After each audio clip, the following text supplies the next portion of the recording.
Justo conversábamos con Julio al inicio y me decía, bueno, preséntame como Julio Velarde, presidente del Banco Central del Perú.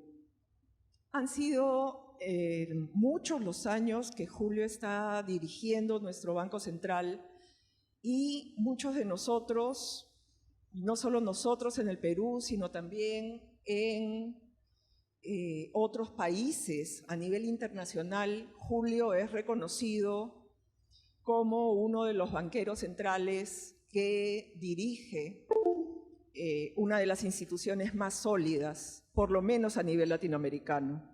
Te agradecemos, Julio, por este servicio. Estoy segura que muchos macroeconomistas deben tener muchos comentarios, muchas críticas, pero lo que sí quiero destacar aquí es ese compromiso y ese servicio y esa solidez que Julio ha contribuido a darle a nuestro Banco Central de Reserva del Perú. Julio entonces nos honra con su presencia y nos va a hablar de un tema un poco complicado. Digo yo que no soy macroeconomista porque lo que uno aprende del Banco Central es que le toca ver la estabilidad monetaria. ¿De cuándo acá el Banco Central tiene que estar hablando o discutiendo o preocupándose o teniendo en consideración la política cambiaria? Y Julio precisamente va a abordar ese tema, política cambiaria en un contexto de metas de inflación. Antes de darle la palabra a Julio por 40 minutos, y acá Julio me decía, bueno, no seas tan pesada con el tiempo, lo que quiero es invitarlos a hacer preguntas, a ir formulando sus preguntas, y para eso el consorcio se está modernizando. No solo vamos a tener las preguntas por escrito, que típicamente son las que la gente de mi generación conocía muy bien, sino vamos a tener preguntas recibidas vía Facebook, el Facebook del CIES, que va a estar transmitiendo esta presentación, con lo cual invito a aquellos que no estén presentes acá en Miraflores también a formular sus preguntas. Y además va a aparecer, me han dicho, todavía yo no lo veo, un número de teléfono de WhatsApp, donde también, perdón, ya apareció, el número de teléfono de WhatsApp para que también puedan formular sus preguntas vía WhatsApp. Y ustedes dicen Facebook, WhatsApp, ¿y esta moderadora cómo lo va a mirar? Muy fácil, me ha sido facilitado una tablet donde van a ir apareciendo las preguntas que ustedes formulen. Entonces, con esa invitación a participar activamente de la conferencia de Julio a través de sus preguntas, dejo en el uso de la palabra al presidente del Banco Central del Perú, el doctor Julio Velarde Flores.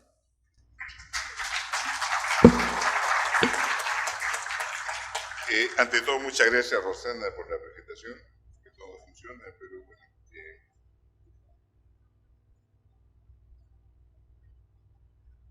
Bueno, no sé si puede. Quiero agradecer realmente al CIES por los 30 años. Participé hace 30 años también en las investigaciones primeras. Incluso pude ver una foto de que no me reconocía, supongo hace 30 años, cuando pasaron la historia del CIES. Y creo que la contribución que ha hecho al desarrollo de la investigación social en Perú ha sido bastante importante.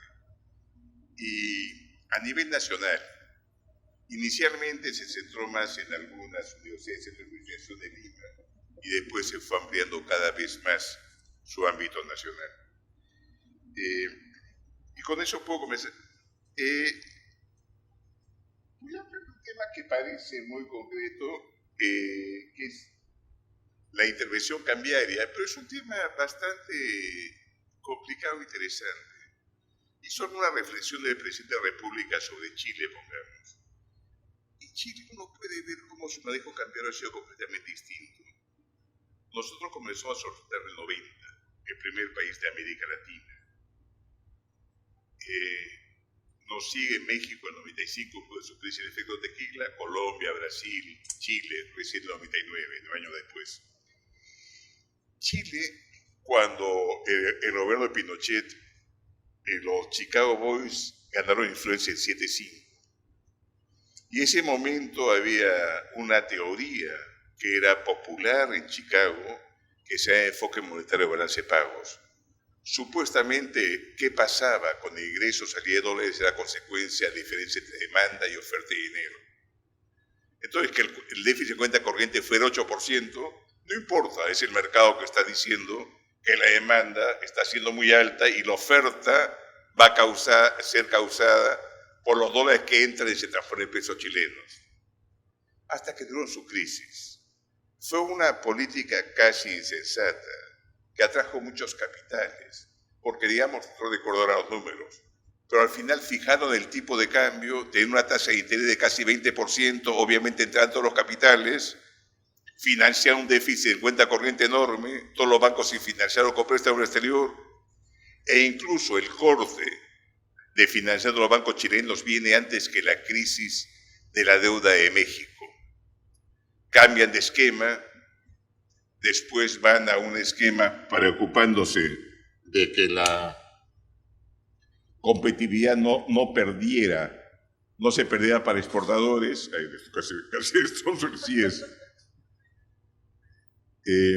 Comienza realmente a fijar no solo la trayectoria del tipo de cambio, sino también que era una diferencia entre la inflación norteamericana y chilena, y con eso hace su política monetaria, trayendo muchos capitales. Hasta que el 99, para mantener su banda cambiaria, sube la tasa de interés, 98, perdón, sube la tasa de interés enormemente y van a la flotación. Entonces, quedó como que hicieron esa política costosa por favorecer exportadores. No va a retirarse muy grande intervenir. Bueno, pero es una historia demasiado larga, no iba a hablar de Chile, es lo que pasa muchas veces, el creer un modelo ideológico hace realmente que se acentúe un modelo.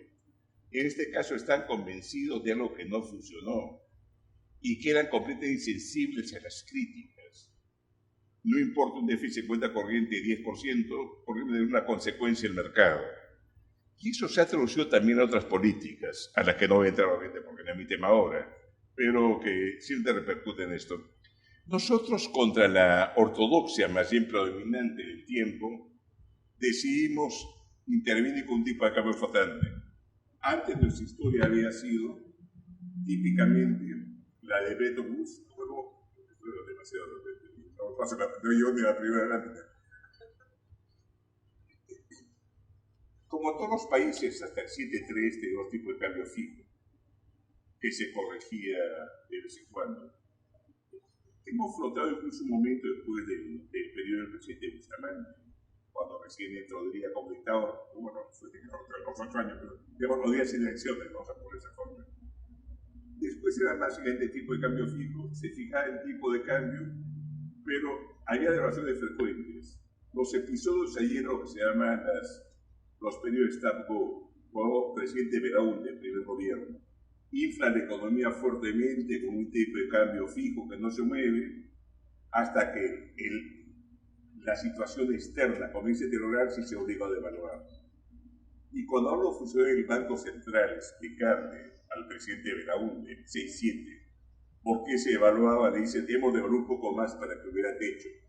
Y Belaúnde le dice, no hable de techo, hable de piso, porque me hundo. Y se hundió. El gobierno cayó antes de un año. Bueno, un poco más de un año. Y hay un estudio que se hizo en esa época, que los países que devaluaban, su gobierno caía en la mitad de los casos antes de un año de la devaluación. El presidente de Colombia en esa época, y era Restrepo, hablaba de que la devaluación era una traición de la patria. Pero eran ciclos más bien que parecíamos tener bienestar por un tiempo hasta que la situación externa hacía que regresara la realidad. Después, en los 70s, 80s, no leemos, eran medidas de ajustes continuos, y ya 85, 90, tipo de cambio múltiplos, un desastre, y vamos al 90. El 90, cuando se tiene que estabilizar, el esquema típico era fijar una trayectoria de tipo de cambio, fijar el tipo de cambio y con eso estabilizar. El Fondo Monetario reclamaba eso, etc. Acá más bien se optó por la flotación, básicamente porque no se sabía cuáles eran los precios, cuál era el equilibrio al final. Cuando se hace el paquete de estabilización, se ajustan los precios con 45 céntimos de sol, 450.000 intis en ese momento. Pero era gente para calcular, uno tenía que decir cuánto ajustó gasolina, subió 3.300%, electricidad 800%. Uno tenía que tener cierta idea de cuál es el tipo de cambio. Pero a la mañana siguiente del paquete de ajuste, el sol que había llegado el dólar que había llegado a 500.000 intis cae a 300.000 y ahí se decide flotar.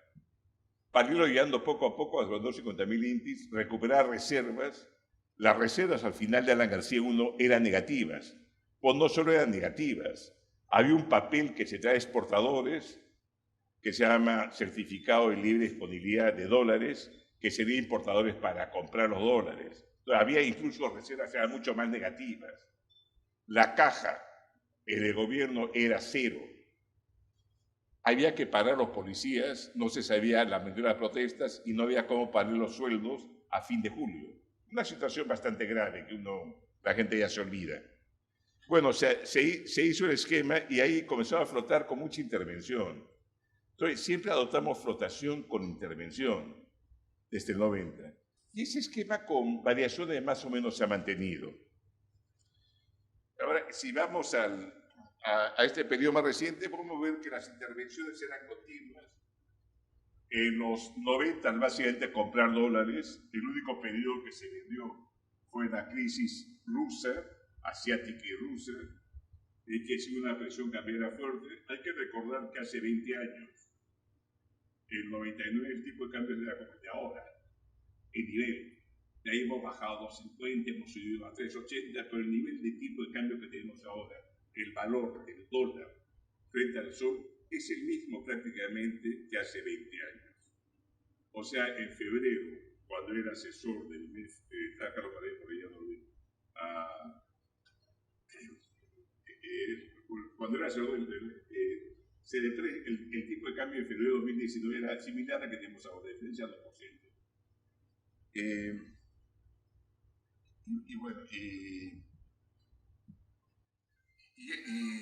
Y hemos venido intercomprando este tiempo, solo después hemos comprado muy fuertemente porque en 2007 nos encontramos una sorpresa. No estamos preparados. Antes que nos dieran siquiera el grado de calificación crediticia, comenzamos a recibir un montón de capitales. ¿Qué había pasado? En agosto de 2007 se encuentra el mundo con que varios fondos que tenía BNP Paribas, uno de los fondos que tenía en agosto de 2007, no puede pagar, cae de valor, porque tenía muchas obligaciones que el colateral detrás eran hipotecas. Entonces este fondo no puede pagar. Y hay varios como ese. Y la desconfianza con respecto a lo que eran los créditos que tenía detrás hipotecas comienza a crecer. Y La Plata comienza a buscar nuevos activos y descubre que hay un país en el Pacífico que se llama Perú, que no tenía ni siquiera grado de inversión. Y comienzan a entrar muchísimos capitales. Y ahí comenzamos a comprar enormemente.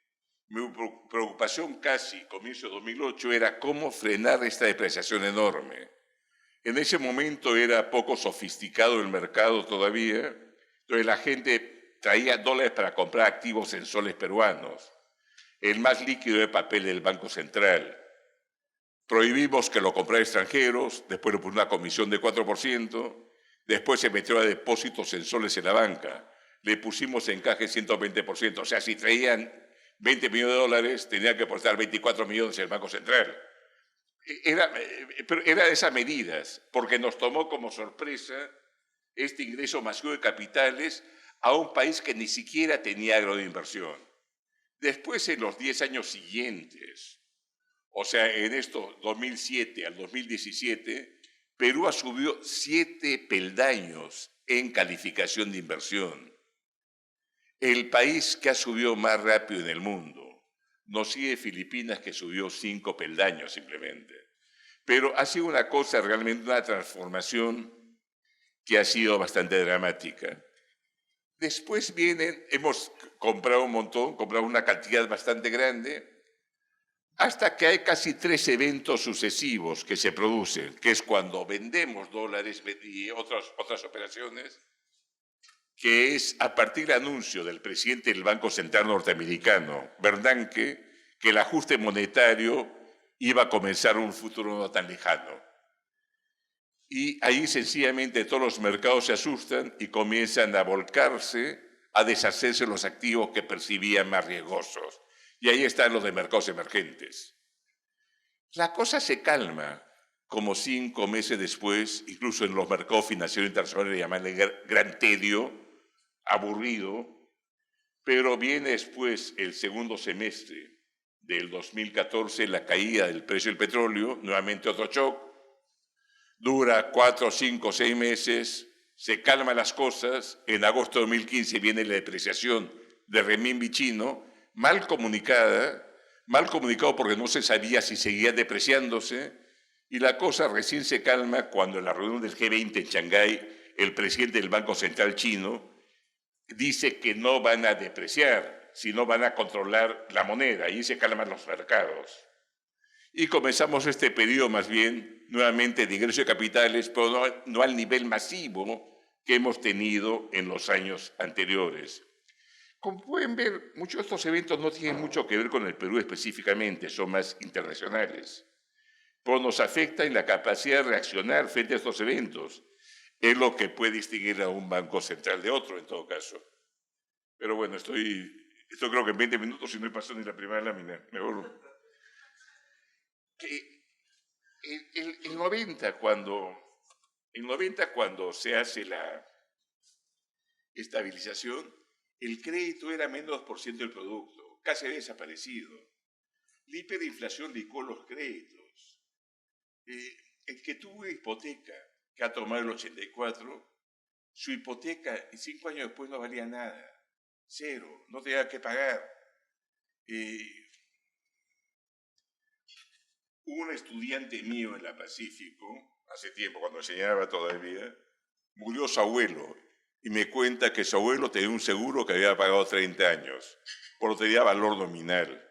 Y me dice, ¿cuánto puedo cobrar? Le digo, no hay moneda para pagarte.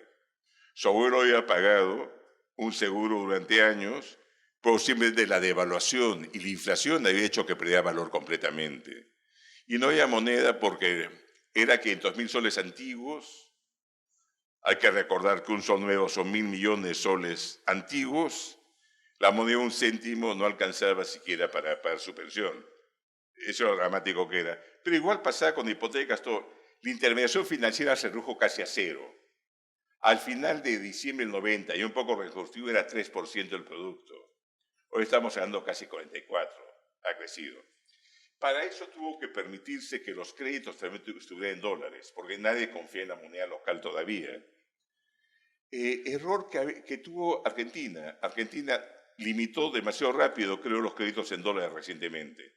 Solo permitió para exportadores. Y uno ve que el tamaño del crédito sobre el producto de Argentina es una fracción del tamaño del crédito sobre el producto en Perú. No es que sea bueno, sino inicialmente probablemente haya que permitir para que después se expanda. Después tiene consecuencias que uno puede atacarlas. Pues inicialmente, si uno quiere reconstruir el sistema financiero, va a tener que aceptar, como Venezuela, aceptar en algún momento, que gran parte del sistema financiero todavía debe estar por un tiempo en dólares, ¿no? Pero bueno, sigamos. Ya me estoy retrocediendo en vez de avanzar. Espero que no me pase eso. Y hemos conseguido manejarnos, intervenir en el mercado cambiario con una inflación muy baja. La inflación que hemos tenido en este siglo es la más baja de América Latina, si uno excluye El Salvador. Y si tomamos la inflación, incluso el core inflation de la energía, es la más baja de toda América Latina. Lo interesante es que es más baja incluso que los países que adoptaron el dólar como su moneda: Ecuador, Panamá, El Salvador. ¿Y por qué hemos buscado tener la meta de inflación más baja en la región? En parte porque queríamos competir con el dólar. Si Estados Unidos apunta una inflación de 2%, nosotros también apuntamos una inflación de 2 más menos 1. Y eso no nos ha impedido crecer. si dentro de Sudamérica y México somos la economía que más ha crecido también este siglo. Continúo. Pero la meta de inflación, como decía, era de 1 a 3, liquidez con proveer la confianza en el sol. Ahora intervenimos con los riesgos de dolarización y para eso acumulamos reservas internacionales porque casi es el único seguro que tenemos. En la crisis del 2008, y casi lo que salvó un poco al mundo fueron 3 cosas. Uno, los bancos centrales de países desarrollados que hicieron una política muy expansiva, coordinadamente. China, que el cuarto trimestre del 2008 descendió fuertemente su producción. En 2009, con su política fiscal y monetaria expansivas, comenzó a crecer nuevamente, ayudó a commodities. El tercer factor para emergentes fue que el Banco Central norteamericano dio una línea de swap para apoyar a las monedas de Brasil, México, Singapur, Corea. No nosotros. Al calmar a mercados emergentes grandes, también ayudó a calmarnos a nosotros. Y ahí se calmó la situación. Esa posibilidad que el FED ahora, con este gobierno en Estados Unidos, de swaps es casi imposible. El Fondo Monetario está buscando crear una suerte de swaps, pero son tan pequeños porque el Fondo Monetario, desgraciadamente, la economía del mundo ha crecido. Los capitales del mundo han crecido y el Fondo Monetario no ha crecido en la misma dimensión. Entonces, como prestamista de última instancia, si hubo una crisis, sería poco efectivo porque desgraciadamente su tamaño es muy pequeño. Y por último, si hubiera una crisis, probablemente ahora el margen de acción que tienen los países desarrollados es mucho menor. Lo vemos en las tasas bajas en Estados Unidos, hay algo de margen fiscal en algunos países, ciertamente Alemania, Holanda, pero en los demás países el margen fiscal es relativamente pequeño, si no inexistente incluso en varios de ellos. Pero bueno, estamos... impusimos como no podemos emitir dólares y tenemos depósitos en dólares, tenemos unos encajes relativamente altos, más del 30%, para depósitos en dólares, y también porque teníamos que esterilizar, hemos usado los encajes en soles para graduar el crédito. Pero bueno, perdón, apagué.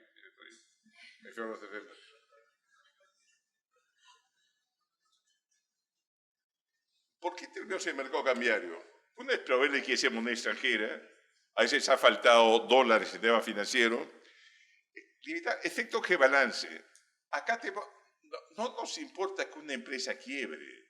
Lo que nos importa es que si quiebran muchas empresas que tienen créditos en dólares, lo que se afectan no son los dueños de empresas, los que se afectan son los ciudadanos de a pie, que no tienen nada que ver con esas empresas, por la forma en que puede golpearles.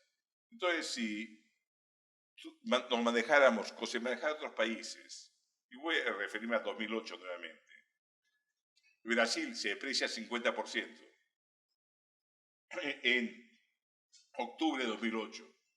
En marzo del 2009 se aprecia 50%. Sería como ir de acá a Cañete vía Santiago. Cosa que no tiene mucho sentido, la verdad.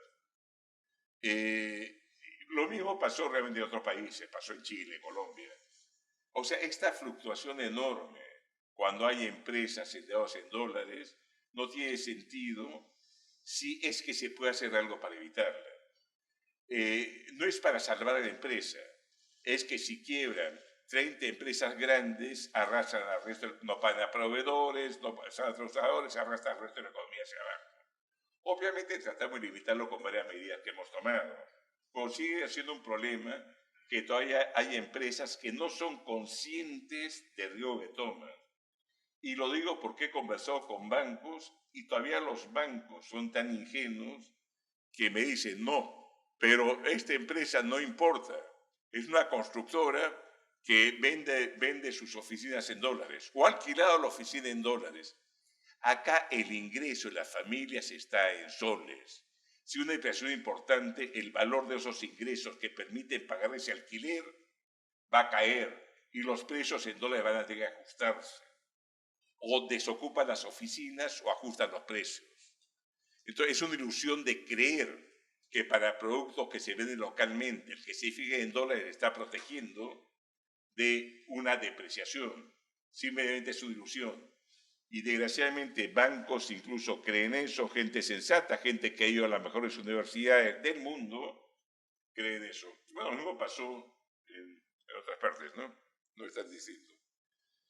Suavizar el ciclo crediticio, y acá lo que quiero referirme es, esto se ha visto bastante y ahora están viendo más los organismos internacionales.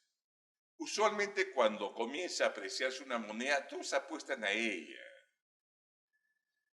Pasar, pongamos, 2007 a 2008, 2003, 2009 al 2013, todo el mundo está esperando que se aprecie. Cuando comienza a crecer el valor de la propiedad inmobiliaria de Perú, crece en soles 15%. Pero cuando se aprecia, se fortalece el sol, el dólar crece 25%. Eso hace que atraiga más capitales que quieren meterse en el sector no transable, lo que hace que se aprecie más y la ganancia de estos capitales incluso sea mayor. Y acentúan el ciclo, lo amplifican de tal forma que llevan a tipos de cambio que están desalineados con fundamentos. Y después cuando sale la corrección es mucho más brusca. Segundo es esto que mencioné antes, la Comisión de Reservas para otros seguros, porque no hay quien nos esté proveyendo la liquidez necesaria en momento de crisis. Y lo otro es el correcto funcionamiento del mercado. Y esto sí quiero detener un poco más. Cuando reuniones como en el Fondo Monetario, que realizó en octubre en Washington, hay cócteles de los, ya no voy porque no hay mucho tiempo, pero los cócteles de los bancos, casi la única preocupación de los traders es dónde va el tipo de cambio. Esa es la única, lo que llaman el currency gain. Y no es broma lo que estoy diciendo. A los traders no les interesan los fundamentos. Lo que está interesando es qué pasa la próxima semana. Y realmente estamos en un mercado en que nadie está pensando en fundamentos. Todos están pensando realmente en cuánto gana en la semana, cuál va a ser mi bono, etc. Y esos son los que mueven los mercados. Y lo que ha crecido la cantidad de liquidez en el mundo es de tal magnitud que es casi impensable darse cuenta. Lo que manejan simplemente los 500 administradores de portafolio más grande del mundo equivale al 125% del PIB mundial. Nunca, hasta ahora, 1% de esa plata que manejan ha sido ingreso o salida bruta de capitales a todos los mercados emergentes. Las cantidades son enormes. Entonces, realmente uno puede alejarse mucho de fundamentos. Por eso, incluso economías pequeñas abiertas muchas veces intervienen. Por eso, Suiza, que incluso tiene un mercado financiero bastante profundo, interviene, porque a Suiza se le ve como refugio. Suiza estuvo fijando un techo para su tipo de cambio del no más de 1.20 francos suizos por dólar, lo abandona cuando comienzan las sanciones contra Rusia y cree que va a ingresar tantos capitales que ya no puede manejarlo. Pero usted está preocupado realmente de qué podría pasar. Y pasa con otras economías, sea de Asia o de otros países. Pero bueno, cuando hacemos correcto funcionamiento del mercado, es que el tipo de cambio, nadie sabe dónde están los fundamentos. Por lo cierto es que cuando nadie piensa en fundamentos, muchas veces el Banco Central, un agente importante, tiene que hacerlo. No es que no se equivoque. Por eso, típicamente, cuando uno interviene, es lo que se llama en inglés inclinarse contra el viento. No es estar buscando un tipo de cambio particular, no es buscar una trayectoria, no estar garantizando ningún tipo de cambio, sino simplemente cuando está subiendo muy rápido, buscamos frenar un poco ese ritmo de intervención. Cuando se está fortaleciendo muy rápido el sol, tratamos de mitigar una apreciación muy rápida. Pues inclinarse contra el viento. Al final, si por fundamentos el tipo de cambio debe estar en 10 o debe estar en 1, va a estar en 10 o va a estar en 1. Lo que estamos haciendo, no sabemos cuál es el fundamento al final, es la verdad. Lo que sí es que podemos pensar más en fundamentos. No es que estemos acertados. Por el otro lado, no están pensando en fundamentos. Están pensando lo que sea Keynes, el concurso de belleza, que es una frase, pues, puede sonar machista, estoy repitiendo a Keynes, no me ataques, Roxana. Keynes decía que en un concurso de belleza no importa lo que uno piense, la concursante. Lo que importa es lo que piensen los demás. En este caso no importa realmente lo que yo piense del real brasileño, es lo que piensen los demás. Entonces, cuando uno está viendo esto, todos se montan al carro y esto, usualmente las cosas peligrosas es cuando la tendencia es clara de apreciación por un tiempo largo, o depreciación un tiempo largo. Todo el mundo cree que puede salirse a tiempo y creen que van a ganar. Y como están midiendo su bono a fin de año, su bono al fin del mes, su bono al fin del semestre, realmente es muy difícil trabajar eso, ¿no? Pero bueno. Incluso cuando he discutido con la gente del mercado, están pensando en lo que pasa a fin de mes. Y me decía, ¿a fin de mes? Bueno, eso es largo plazo. No es broma. Pero bueno, ¿qué pasa cuando el tipo de cambio está muy desalineado? Uno puede tener realmente situaciones en que cuando algunos de nosotros, yo soy uno de los más viejos acá, hemos comenzado a trabajar en la macroeconomía, nuestra preocupación era la inflación. Una neblina que hacía imposible ver dónde están los precios correctos, asignar bien los recursos. Lo mismo pasa muchas veces si el tipo de cambio va a ir 40% durante 2 años subiendo, después baja 40%, las señales para el sector transable también comienzan a perder eficacia. Discutiendo con los colombianos esto, Colombia casi no interviene, estuvo intervenidora por una reserva, dijo, pues no interviene. Colombia está con un déficit de cuenta corriente bien alto, ha tenido una depreciación bien fuerte y la industria exportadora no parece responder. Parte es Venezuela, antes era otro mercado que ha desaparecido. Por lo otro es cuando uno tiene movimientos tan bruscos de tipo de cambio, la elasticidad de respuesta de la oferta exportable también se hace menor en el corto plazo. Porque uno no está seguro que la señal que me está dando el tipo de cambio es la correcta. Tiendo a retrasar algo más la inversión. Y Colombia sufrió mucho con sus apreciaciones y depreciaciones. Colombia en 2003 estaba en 3.300 pesos. ¿Cómo está ahora casi? 3.300 pesos por dólar. Bajó a 1.800. Ahora nuevamente está por 3.300. Entonces, esta señal que dan los precios para asignar recursos termina debilitándose y demora mucho más la exportación a realizarse en otros sectores, ¿no? Y lo podemos ver y también por el no transable. 10 minutos sigo. Bueno, hemos intervenido directamente, lo he mencionado antes, también con algunos instrumentos. Ya sea porque con soles los bancos pueden comprar dólares, o con dólares los bancos pueden comprar soles, o además hemos tenido swaps, conforme ha crecido el mercado de derivado, de forward. Los mercados de derivados ahora son más importantes que los spots, casi todos los mercados emergentes grandes. Entonces, terminado con swaps, que hemos llegado a un momento a tener casi 5% de producto en swaps. Ahora son nada.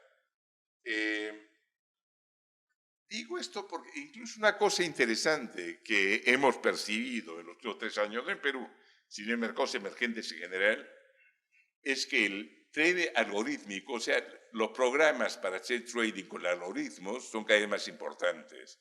Algunas plataformas de intercambio, ya más del 50%, de intervenciones cambiarias son con algoritmos.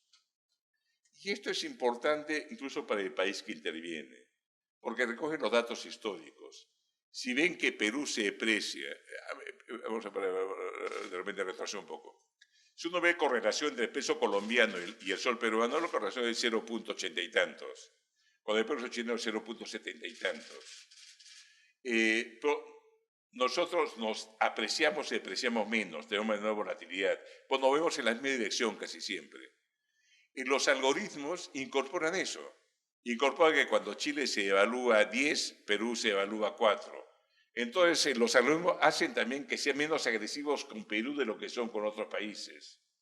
Y no es verdad que estos algoritmos se unen cada vez más importantes y van a seguir creciendo. Como en la bolsa también cada vez las operaciones algorítmicas son más importantes, ¿no? Pero bueno, nuestro tipo de cambio al final regresa a donde están los demás. Puede ver, pongamos que el rojo, que es Perú, es menos volátil. Chile nos sigue con baja volatilidad. Chile en parte porque sus FPs están obligadas a que el 38% de lo que tienen fuera tiene que estar cubierto. Y el argumento de los chilenos, que creo que puede tener razón, y creo que tiene razón, es una cosa discutible en todo caso, es que las pensiones van a ser pesos chilenos. O sea, para el peso chileno una apreciación fuerte del peso chileno frente al dólar, haría que las pensiones disminuyan. Y es por eso que tienen que estar cubiertos. Puede estar fuera, pero tiene que estar cubierta parte de esa posición fuera en peso chileno, ¿no? Acá no tenemos eso. Acá incluso las FP pueden montarse igual que los extranjeros, para abajo, para arriba. Porque tenemos unos límites semanales y diarios que no voy a explicar ahora. Pero es un tipo de cambio más estable. Al final llegamos a como llega Chile. O sea, una vez que, voy a casi un anglicismo, se calman las cosas, realmente el tipo de cambio no está tan distinto. Lo que ha pasado es que hay menos volatilidad, porque no garantizamos ningún tipo de cambio. Sigo con esto. Ay Dios, y de nuevo se apagó. Bueno, hemos bajado el deseo de crédito, ahí hemos sido intervencionistas, ponemos un tope, pero no habla. Desgraciadamente, para personas naturales podemos hacerlo, para pequeñas empresas podemos hacerlo, para las más grandes es muy difícil, porque pueden tomar crédito en banco del exterior, pueden ir al mercado de capitales, y no hay forma. Tratar de limitarlo por otros mecanismos sería más costoso que el beneficio que uno podría obtener. Ahí lo único que uno puede hacer es invocar a que sean cuidadosas y que sepan realmente que si quiebran nadie la va a rescatar. Y si quieren por tontos, está bien que quieren por tontos. El problema es que los efectos colaterales sean minimizados en todo caso, ¿no? Pero bueno, ha ido bajando el crédito. Miren ustedes a personas. El febrero de 2013 era 30%, ahora es menos del 10%. A pequeña microempresa es 5%. El problema son corporativos de empresa, que todavía es casi 50%, y si uno incluye el mercado de capitales y crédito es casi 70%, el corporativo. Ahí están exportadoras también y están parcialmente protegidas, pero es un riesgo. Una cosa interesante, acusa que cuando uno interviene, la gente se cree más segura y no se protege. Ven ustedes los inversores más sofisticados, lo que sigue más. ¿Qué hace el Banco Central? Cuando hablo con inversionistas que invierten en Perú, se han leído más cuidadosamente que yo los reportes de inflación del Banco Central. No es broma. Ellos tan pronto ven pérdida de apreciación, buscan cubrirse. Tan pronto ven apreciación, dejan de cubrirse. O sea, son plenamente conscientes que el Banco Central no les garantiza ningún tipo de cambio. Por eso se cubren de la depreciación, se cubren de la apreciación. Por un argumento es porque intervienen, se entiende, están garantizando algo a los inversores. No es cierto, ¿no? Ay Dios, torpe. Bueno, hemos bajado la tasa de política monetaria, usualmente con Chile somos los que tenemos más baja. Incluso en 2008, en plena crisis, era el país de América Latina que mantuvo la tasa de interés más baja. Eso de que seguimos en Estados Unidos es completamente falso. En Estados Unidos subía sus tasas. Hasta el año pasado nosotros las seguimos bajando. O sea, seguimos trayectorias completamente distintas. Y como mencionamos, el 2008 éramos el país de América Latina, como pueden ver ustedes, la línea roja, que en el momento del Lehman, de la crisis Lehman, mantuvo la tasa más baja y no la cambiamos, no la subimos. Y la bajamos igual que nosotros cuando se calman las cosas. Y Chile bajó un poco más a 0,5, nosotros bajamos 1,25, junto a Tailandia y Chile fueron los 3 países con tasa más baja emergentes en el mundo en ese momento, ¿no? Las reservas son bastante altas, casi 69 mil millones ahora. Para terminar ya, es sorprendente cómo la academia particularmente criticaba mucho la flotación sucia, la flotación administrada, por la mayor parte de banqueros centrales de países emergentes venían haciéndolo. Lo hacían los asiáticos. Hay una reunión que hace el BIS cada 2 meses de mercados emergentes, que están los miembros, está Colombia, Chile, Perú, asiáticos, Europa Oriental, Israel. Casi todos intervienen, y se han venido interviniendo siempre. Incluso en estos últimos 10 años hemos tenido 2 de los grandes macroeconomistas del mundo siendo presidentes de bancos centrales. Stan Fischer, del Banco de Israel, Rahul Rajan en India. Y ellos también intervenían. A pesar de lo que dice la academia, Por lo importante es cómo ha ido cambiando organismos multilaterales. El BIS, en su reporte este año, pone que la intervención cambiaria puede ayudar a mitigar los dilemas de políticas sociales flujos capitales. La práctica, lo que hacen los bancos centrales, se adelantó a la teoría. Y el Fondo Monetario, esto sí ya, el Fondo Monetario está hace más de 3 años, y en artículos hace cerca de 7, sí está hablando que la intervención cambiaria puede ser efectiva para aumentar la autonomía monetaria. O sea, digamos, acá lo que han venido haciendo los bancos centrales era opuesto a lo que querían los organismos internacionales, a lo que andaba la academia, y ahora más bien lo que ha pasado es que los organismos internacionales que ven la parte monetaria están sumando más a lo que vienen haciendo los bancos centrales. Y creo que tiene que ver mucho con la magnitud de los flujos de capitales que está viviendo ahora frente al tamaño de los mercados financieros de los países emergentes. Y ya para terminar, estoy diciendo eso hace rato. Bueno, estoy retrocediendo además. Bueno, no estoy retrocediendo. Está al revés, ¿no? Ya, bueno, buscamos una estabilidad financiera, básicamente. Y somos el país de América Latina con más años sin recesión. Este va a ser 21 años sin recesión. Nos sigue Colombia con un año menos. Países como Chile tienen solo 9 años sin recesión, ni hablar de países como Brasil, Argentina, etcétera, o Venezuela, ¿no? Bueno, Argentina está en recesión, Venezuela y Brasil que tiene 2 años, un año y pico sin recesión. Y nos ha permitido la intervención cambiaria realizar políticas anticíclicas en momentos en que se necesitaba hacerlo, gracias a la intervención cambiaria. Y ahí me quedo porque creo que he repetido básicamente todo. Muchas gracias.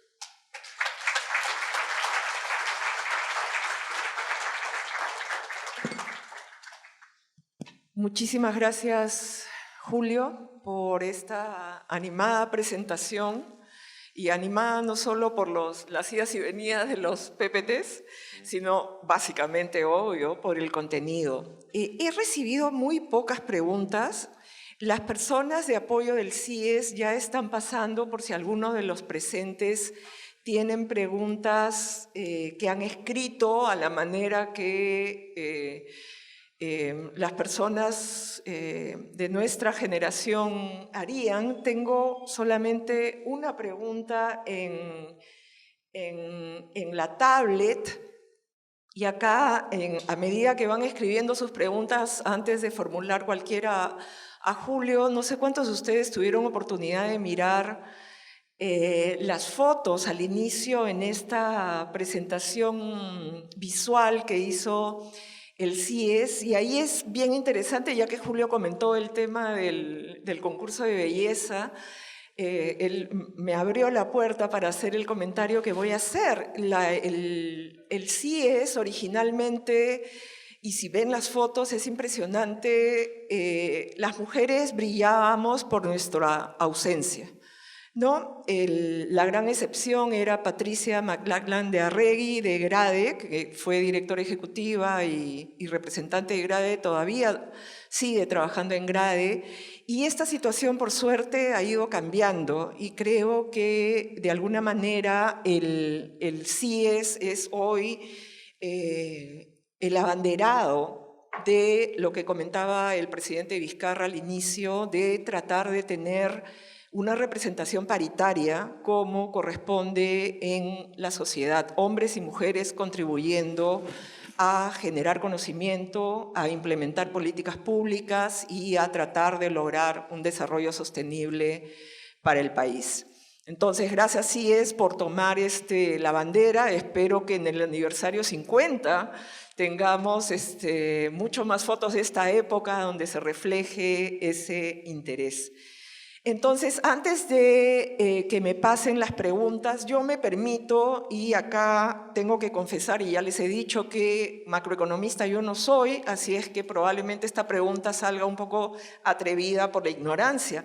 Pero Julio nos dijo, hey, Chile, si bien tiene más posibilidades con relación a las AFPs a invertir en el exterior, tenía mecanismos regulatorios de cobertura debido a que las pensiones iban a ser pagadas en pesos chilenos. Y comentaste también que no ibas a entrar a los detalles de Perú, y acá yo te invito, por favor, a que hables un poco de esos detalles en Perú y de si nos volviéramos a inspirar en Chile, a pesar de todos los problemas que está teniendo ahora, cómo podrían ser estas reglas de cobertura de la inversión en el exterior, porque las AFP se quejan de que quisieran invertir más en el exterior. Mucha gente dentro del país es muy crítica, no, que inviertan localmente y que sigan desarrollando el mercado de capitales. ¿Cuál es qué idea puedes compartir con nosotros ahora sobre este tema? Y si me permiten a los organizadores encender las luces, porque le está dando todo el reflejo en el rostro al presidente del Banco Central. Julio. No, acá creo que funciona. Bueno, primero hay que hablar, Chile no tiene límite para cuánto puede sacar. Lo que tiene es un límite, si saca, una porción tiene que cubrirse para estar en pesos, o sea, el 8%. No en todos los fondos, sino en el fondo más grande. Ellos tienen 5 fondos, el fondo que contiene la mayor parte de los aportes tiene que estar ahí. No sé si es buena cosa discutir. Nosotros tenemos un límite de 0.75 diario que pueden sacar las FPs y 1.75 a la semana. Pero se les permite invertir fuera sin cobertura. Uno puede discutir si hay una oportunidad para... Si uno cree que el tipo de cambio va a corregirse como en Chile, uno tiene que buscar disminuir esa rentabilidad. No es una cosa a discutir. Yo simpatizo un poco con ese esquema chileno, pero no estoy convencido que es el mejor. Uno tendría que pensarlo con más seguridad, ¿no? Muy bien, y ya las preguntas que estoy recibiendo, y las leo tal cual. ¿Se puede afirmar que la macroeconomía del país está tan estable que los eventos políticos, o sea, está tan estable tal que los eventos políticos no tienen efecto alguno en el desempeño económico? ¿Qué pregunta? Primero, hechos. Se anuncia el juicio contra Kuczynski, el tipo de cambio salta un día y medio si se quiere, después se corrige solo. Hablando con hedge funds en ese momento, dijo, no vi ningún cambio en fundamentos y pensamos que el Banco Central iba a intervenir si se esperaba demasiado. Por lo esencial ahí es que no vieron cambio en fundamentos económicos. Segundo, hemos tenido todos los episodios. Renuncia Kuczynski, Keiko en la prisión, amenaza de cuestión de confianza del Congreso, cierre del Congreso. Primero, los fundamentos macro no han cambiado. Segundo, nadie esperaba que la política económica cambiara fundamentalmente. La orientación de la economía seguía siendo la misma. Ese tipo de cambios políticos no tienen por qué afectar.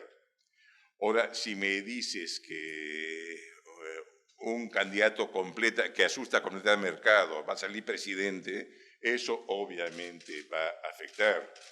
O sea, lo que ha pasado ahora, los fundamentos siguen siendo sólidos, no se espera en todos los eventos algún cambio fundamental de política económica, eso hacía que el tipo de cambio renta los bonos del Tesoro no se viera mayormente afectado. Si obviamente la circunstancia política fuera distinta, es otro escenario. Pensar realmente que... también Argentina, o sea, un evento argentino que haga desconfiar en mercados obviamente tiene efecto, ¿no? Esta es una pregunta amplia, que además tiene algunos supuestos, ¿no? Implícitos, vamos a ver cómo la tomas. ¿Somos una economía liberal con intervención estatal hasta en el tipo de cambio? ¿Cuán liberal es nuestra economía? Una pregunta tan... Mire, Y yo soy bastante liberal, pero con control de mercado. Yo creo que ha habido... Muchas veces cuando se pensaba que uno podía actuar en el mercado sin ninguna sanción, no estaba pensando que a Volkswagen o a bancos norteamericanos. Uno sí tiene que sancionar comportamientos realmente que llegan a abuso de posición de mercado, que realmente a incluso casos claros de fraude como ha sido Volkswagen. Siemens, y digo, como está el mejor de Francia, aquel de Canadá, voy a hablar de Alemania. No, y no quiero criticar a Alemania, sino Siemens ya fue acusado de corrupción antes.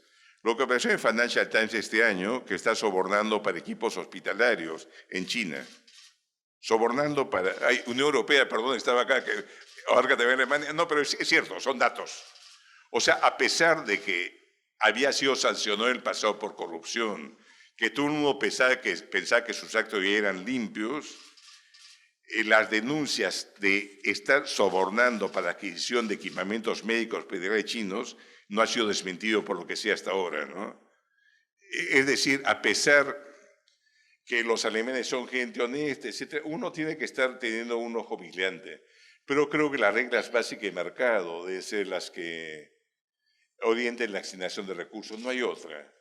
En este caso, no, además, cuando interviene el Banco Central no es que no siga mercado, es que mitiga un poco los efectos de mercado. Y lo que pasa sencillamente, como comenté, es que el tamaño de capitales que ahora hay financieramente son enormes frente al pequeño tamaño peruano financiero. Lo que puede ser de capitales en un año puede superar el 15-20% del producto. Y ahí sencillamente sí estaría llevando a valores que todo el mundo diría que parece ser poco realistas, ¿no? Y si me permite como dicen en inglés, disculpen, el follow-up. Se acaba de emitir como decreto de urgencia la ley de control de fusiones y concentraciones. ¿Cómo conversa con... O sea, has comentado lo de Siemens, has comentado posibilidades de corrupción. En Chile se habla mucho de los casos de concertación de precios, que se han detectado en medicamentos y en el papel higiénico, curiosamente, como motivos de rabia de la población. ¿Cuál es tu opinión? Farmacias, más que medicamentos fue farmacias, las cadenas de farmacias, el caso chileno, y productores de papel. Sí, deben ser sancionadas, pero eso no es fusiones, no han estado fusionadas. Entonces, yo creo que más importante es el abuso de mercado. Ahora, una cosa importante, creo que es Luis Ingales, un economista italiano que está en Chicago, no recuerdo bien, pero hay un libro reciente publicado, creo que de Luis Ingales, pero no estoy seguro, que comentaba cómo antes los precios en Estados Unidos eran más bajos por la mayor competencia norteamericana, comparar celulares, pongamos frente a Europa. Y ahora en la regulación en Europa que él criticaba antes, no creo que no, Luis Ingales es muy liberal, no creo que sea él, no me acuerdo. La regulación ha hecho, pongamos que hay tope para cobros a tarjeta de crédito, los pagos celulares son menores, o sea, puede haber un aspecto para regulación. Lo de fusiones, no sé qué tan importante sea. Yo creo que más importante es abuso de mercado. Y eso es, sí, mucho más importante. Y eso es que el gobierno pueda actuar de oficio en abuso de mercado. Muchas veces no tiene los recursos para hacer la investigación, no puede actuar de oficio. Mejor no me meto porque voy a pisar callos acá, pero...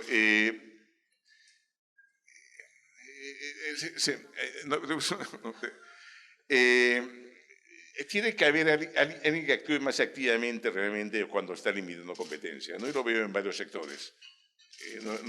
No, si ahí me permiten un comentario, el Banco Central, aparte de cumplir su función principal, tiene un equipo de economistas espectacular y entre las diferentes tareas que realiza es estudios de mercado, de perspectivas, de políticas, etcétera. Quizá necesitamos una institución...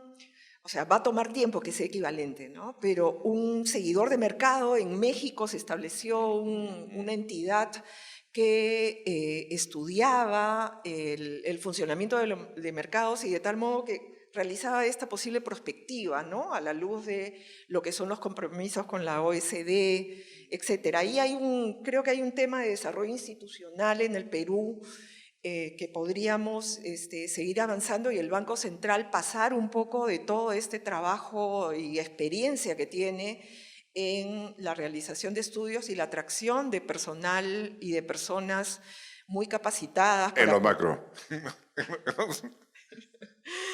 Quiero pasar a una pregunta que a mí personalmente, por los temas, y acá Fernando Perini no me dejará mentir, temas personales de interés, ¿no? ¿Cómo afecta la avenida o el anuncio de monedas virtuales a la política cambiaria? Todavía se está estudiando bastante, No lo que hagan criptomonedas. Bitcoin es lo menos amigable para el medio ambiente. Si creciera mucho el uso de cosas como Bitcoin, incluso necesitaría más energía que la que produce Suiza, para tener una idea, ¿no? Es lo menos amigable para el mercado, es volátil, no cumple la función de moneda, es otra cosa. Más preocupación un momento que Libra. Por Libra se han ido yendo los socios, incluso el Libra que anunció Facebook, ¿no? Se han ido saliendo mucho los socios, más importantes ya se han ido. Segundo, creo que fue un error mismo de planteamiento. Quería crear una moneda, que era una canasta de monedas. A un norteamericano, ¿qué diablos le puede interesar realmente una canasta de monedas? Lo que interesa es, si va a pagar en dólares, que su activo esté en dólares. A un europeo, que su activo esté en euros. No le importa una canasta de monedas. En todo caso, los pagos fronterizos, podía hacerlo.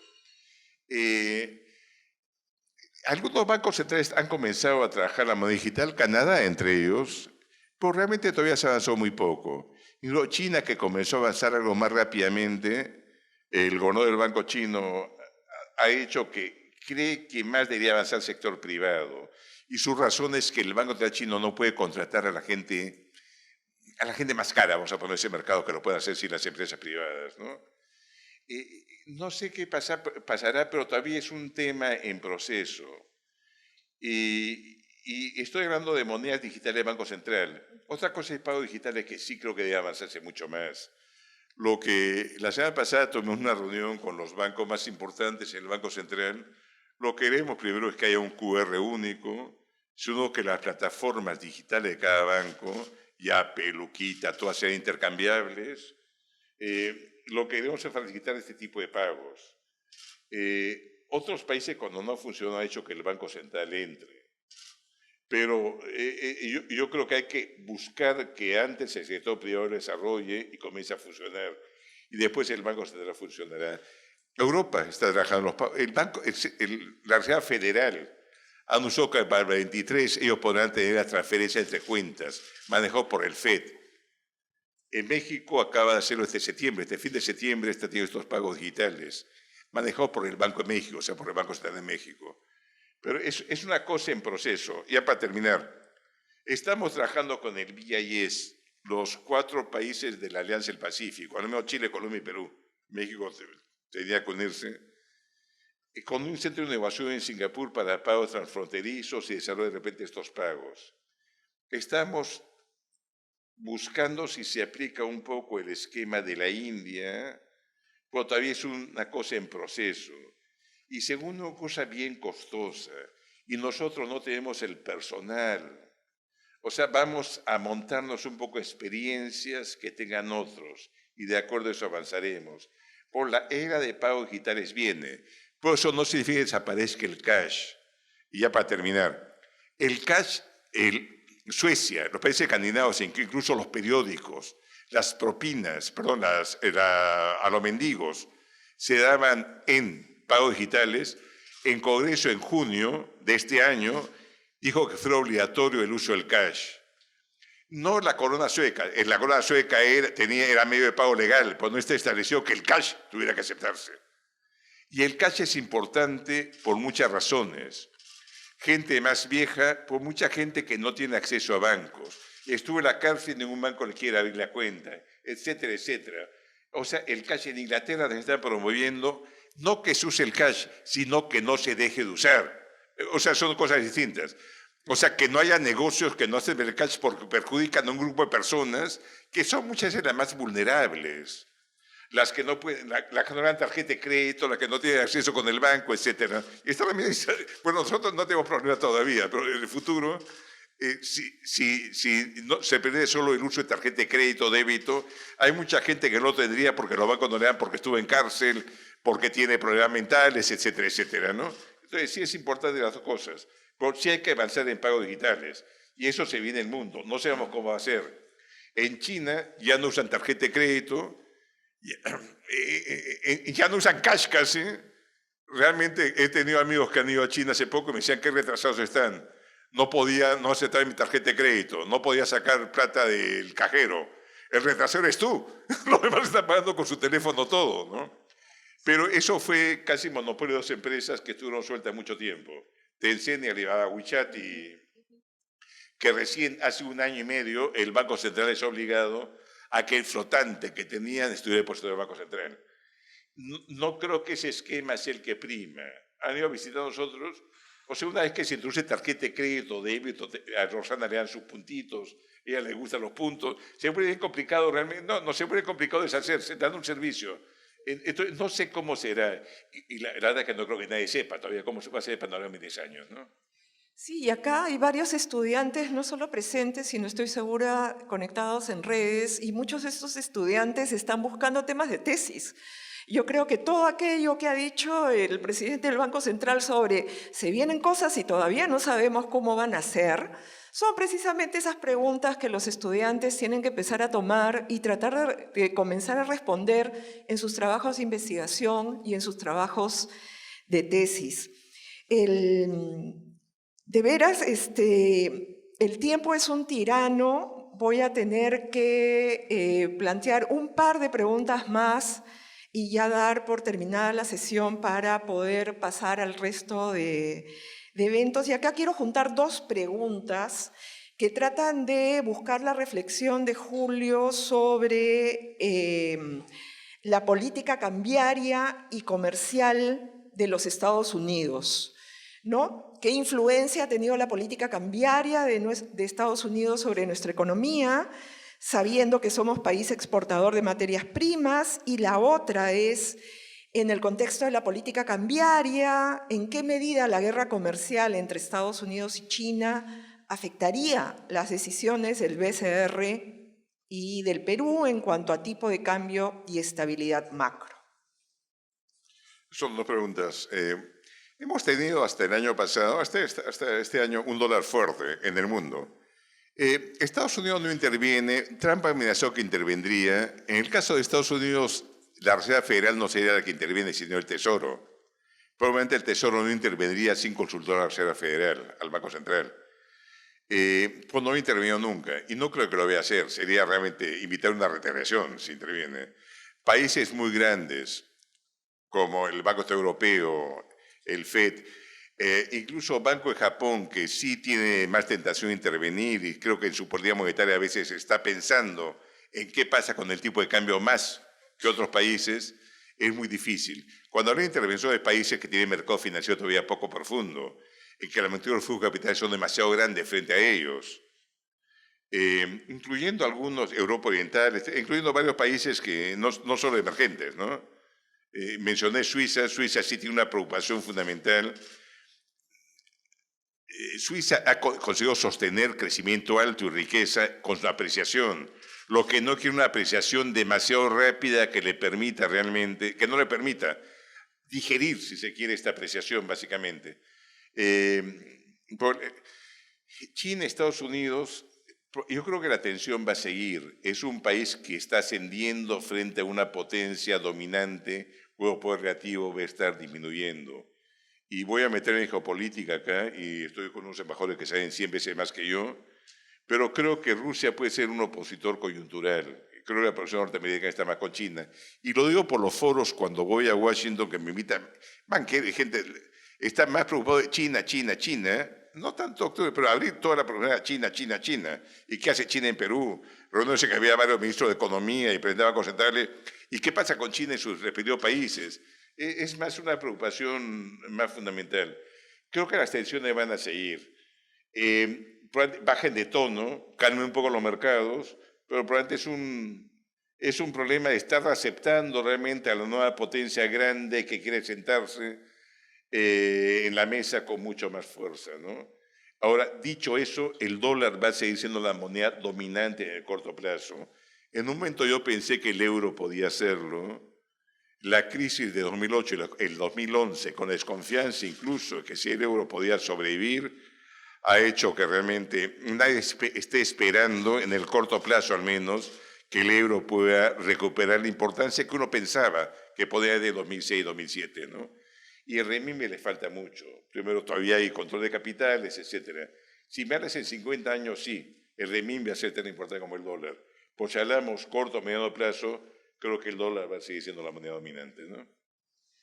Muy bien, y antes de formular la última pregunta, quiero recordarles que en sus carpetas tienen una hoja donde pueden evaluar esta parte del seminario, y además me he dado cuenta que en esa hoja tienen una evaluación, por supuesto, al ponente y una evaluación para la moderadora. Entonces, todos aquellos cuyas preguntas no he leído, les pido disculpas, no había forma, el tiempo es un tirano. Y voy entonces con la última pregunta, donde me inspiro en una de las preguntas formuladas, y también traigo algo de mi cosecha, de mis preocupaciones vigentes. La pregunta se lee de la siguiente manera. La economía peruana se basa en gran parte en extracción de recursos, ejemplo, minería, y actividades no sostenibles desde un punto de vista ambiental. ¿Cómo anticipa el impacto de la degradación ambiental y el fin de los recursos para el futuro de la economía peruana? Entonces, yo no quiero evitar un poquito que Julio me diga, en 50 años es otra conversación. Y quiero traer esta pregunta a,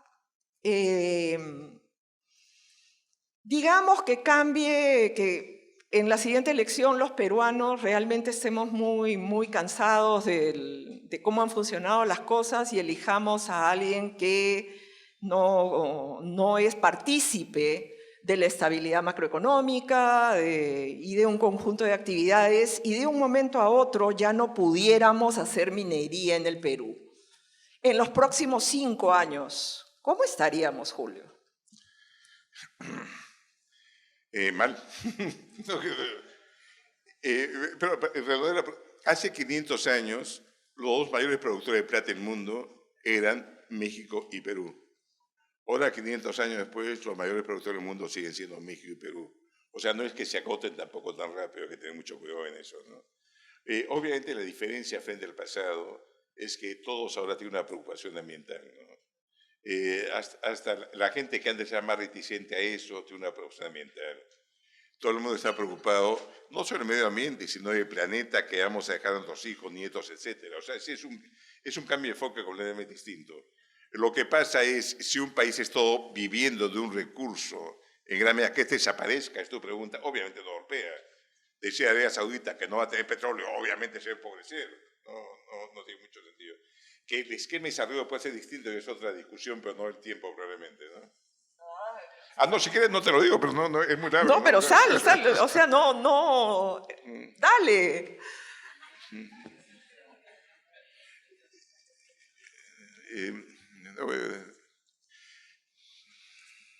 No, ya me meto de más. Bueno, ya me... Mira, en el mundo académico. Vamos a crecer cerca de 2,7. Chile creció ahora septiembre de 3, nosotros vamos a crecer cerca de eso, frente a septiembre, un poco menos creo, pero muy cerca de eso. Pero ya bajar el crecimiento de Chile antes de estos líos, proyecto era 2,4, está hablando 2 a 2,2. Y puede ser incluso menor si pasara. Colombia se ha crecido encima de 3,2. Por los dos países que están creciendo un poco más, República Dominicana, últimos 4 años creció 6%. Estaba creciendo algo menos, pero crece 5%. Panamá, últimos 4 años crecía 5%, va a crecer tal vez un poco debajo de 4%, pero todavía crece a tasas mayores que nosotros. Y lo que estoy diciendo, los equilibrios, cuando uno va creciendo a tasas altas, son importantes. Y acá creo lo que hemos perdido, y no es este gobierno, ni Kuczynski, desde 2014, abril de 2014 se frena la inversión pública. Eso creo que afectó crecimiento. Con esto no quiero decir que la inversión pública creciera 10%, 15%, sino se frenó el crecimiento público. Creo que hay posibilidad realmente de inversión en infraestructura combinado con proyectos y desarrollos que tienen que hacerse.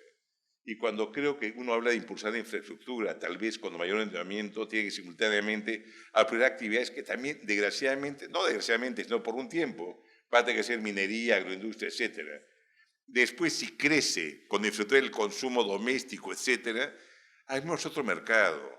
Y a la larga, integrarnos comercialmente, va a haber nichos en los que somos mejores que otros.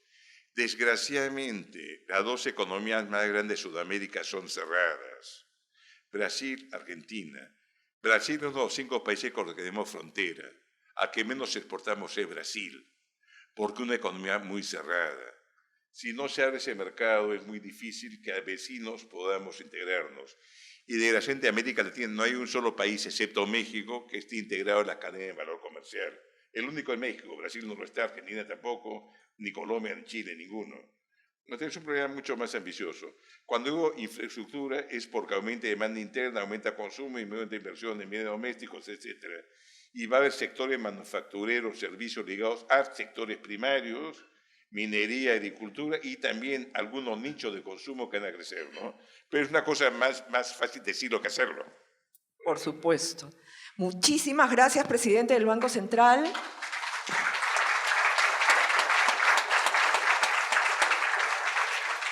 Muchísimas gracias por su atención. Les pido por favor que llenen su evaluación. Esto va a ser muy útil para el CIES e invitarlos a seguir participando de este seminario. Buenos días, ahora tenemos un café.